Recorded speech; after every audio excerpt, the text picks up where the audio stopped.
Assalamualaikum warahmatullahi wabarakatuh. Perkenalkan, nama saya Bayu Wisono, NPM 20101070. Saya dari reguler pagi B, kelompok B, dosen apoteker Sena Aulia Abdiansyah, Magister Sains. Di sini saya akan menjelaskan modul suhu tubuh. Yang pertama yaitu adalah tujuannya untuk menjelaskan mekanisme dan faktor apa saja yang mempengaruhi suhu tubuh berlangsung. Kemudian apa itu suhu tubuh? Suhu tubuh adalah perbandingan antara panas di dalam tubuh dan jumlah panas di luar tubuh. Kemudian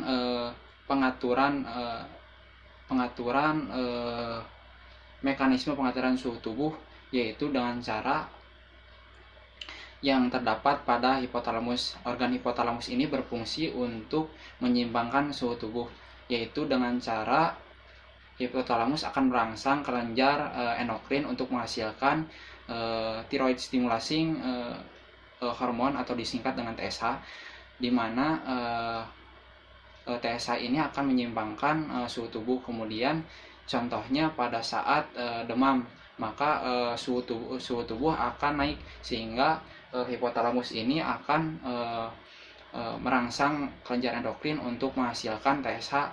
Kemudian pada saat keadaan hipotermia, itu suatu keadaan di mana suhu tubuh akan turun secara drastis, maka hipotalamus akan merangsang kelenjar endokrin untuk menghasilkan TSH.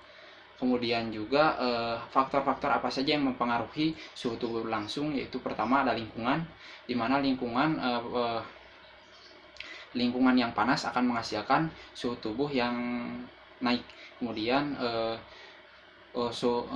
lingkungan yang dingin akan mempengaruhi suhu tubuh, sehingga suhu tubuh menghasilkan turunnya suhu tubuh.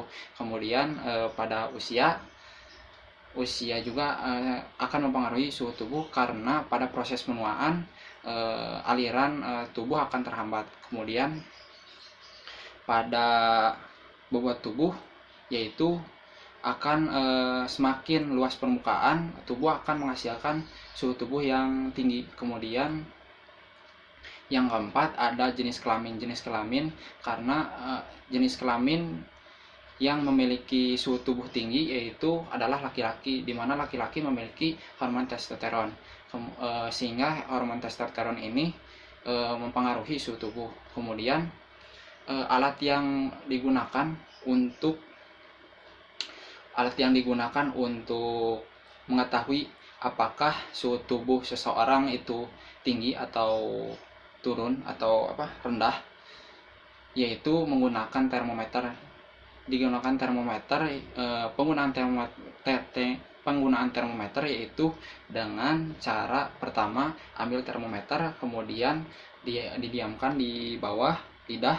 Setelah didiamkan di bawah lidah, didiamkan selama 5 dan 10 menit. Kemudian lakukanlah pembacaan.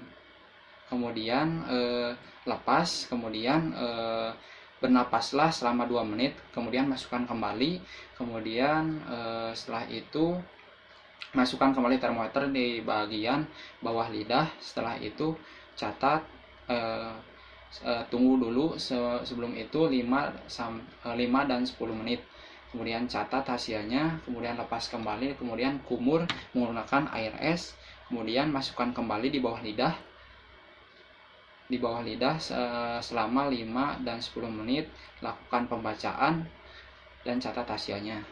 Kemudian cara kedua yaitu dengan cara posisi berbaring, kemudian tubuh berbaring, kemudian ambil termometer, kemudian simpan di bagian ketiak dan didiamkan selama 10 menit, kemudian catat hasilnya. Nah, begitu saja yang saya bisa sampaikan. Terima kasih.